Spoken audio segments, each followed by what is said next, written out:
ఎందుకంటే తన అడగరు.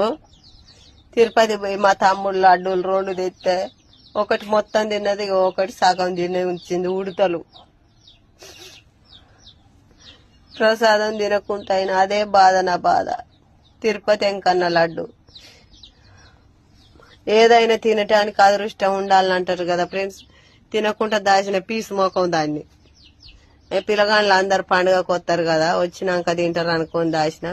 ఒకటి మొత్తం ఇవాళ చూస్తారు ఆడ చీమల కింద చీమలు బట్టి ఉన్నాయని చూస్తే మొత్తమే తిని ఒకటి మొత్తం తిన్నది, ఒకటి సగం తిన్నది ఫ్రెండ్స్. అది నా బాధ. తినకుండా అయినాం కదా, పిల్లగాళ్ళు తినకుండా అయ్యారు. తిరుపతి ఎంకన్న లడ్డు శ్రీనివాస గోవింద.